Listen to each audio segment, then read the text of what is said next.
¿Qué son los arquetipos? Este es uno de los temas que suele ser más atractivos y que hoy en día se escuchan más en relación con la psicología analítica o la teoría de Jung. La palabra de arquetipos hace mucho referencia con una serie de patrones de comportamiento que son universales y que existen en todas las culturas, incluso en culturas que no se conocen unas con otras. Jung tuvo un sueño que puedes encontrar en su libro Recuerdos, Sueños y Pensamientos, en donde básicamente se encontraba en una casa que tenía como varios pisos. Entonces estaba como en un primer piso que posteriormente él identificó como la vida presente, y él iba bajando hacia un sótano que más tarde reconoció como el inconsciente personal. Pero en ese sueño ocurría que él seguía bajando y bajando y bajando hacia otros pisos que estaban cada vez más ocultos, cada vez más hacia la tierra. Incluso se encontró primero con una bóveda, después bajó y ya luego se encontraba con una gruta. Entonces este fue un sueño que él tuvo más o menos en 1909 aproximadamente, en uno de los viajes que hizo a Estados Unidos con Freud. Y fue uno de los sueños que le empezó a dar a él la noción sobre algo que no era personal, sino más bien colectivo, y que no tenía mucho que ver con su historia personal.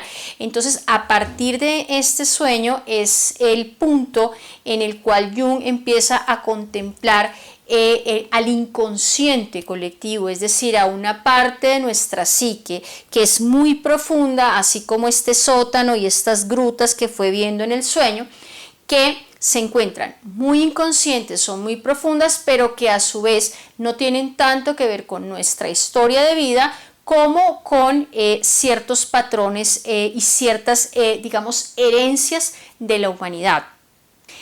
Entonces los arquetipos vienen a ser los contenidos de ese gran inconsciente colectivo. Los arquetipos son una serie de patrones de comportamiento potenciales de ser, de hacer, de pensar, que son universales y que son compartidos por toda la humanidad, por todas las culturas.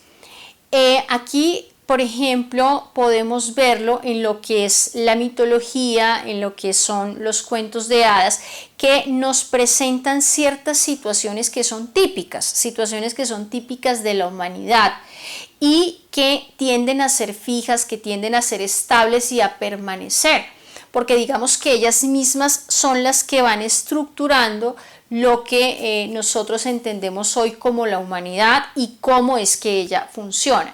Entonces el arquetipo viene siendo un patrón de comportamiento, y de la misma forma que las otras estructuras de las que hemos venido hablando, el arquetipo también va a tener unas polaridades, una que va hacia lo luminoso y otra, por el contrario, que va a ir hacia lo sombrío.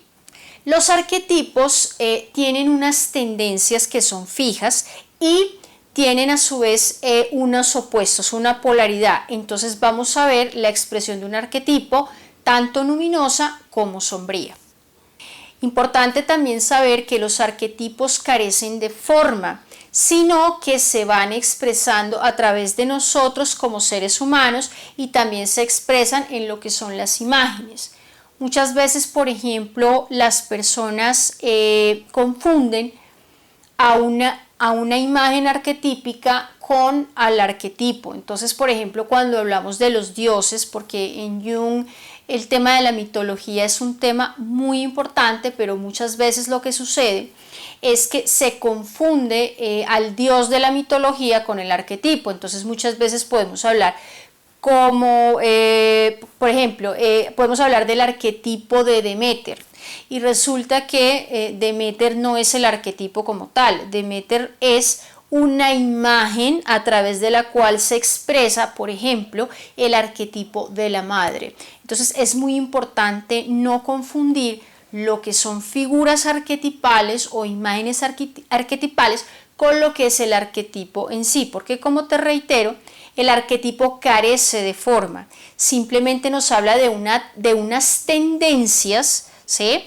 Que van fijando en los hombres, en las mujeres, unas posibilidades para su actuación. Entonces, dentro, por ejemplo, del arquetipo de la madre, entonces nos vamos a ver allí con una serie de posibilidades, de tendencias y de patrones que son típicos, que son usuales. Y esos patrones pues se van a dividir en dos.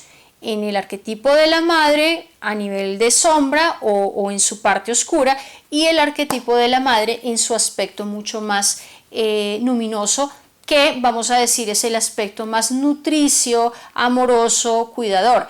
Pero por el otro lado, entonces ese arquetipo de madre también tiene una parte oscura, en la que podemos ver la madre castigadora, la madre devoradora de sus hijos y demás. Entonces esto es un poco para que tú vayas haciéndote una idea de qué es el arquetipo y qué no es el arquetipo, y no confundir las imágenes en las cuales los arquetipos se van expresando.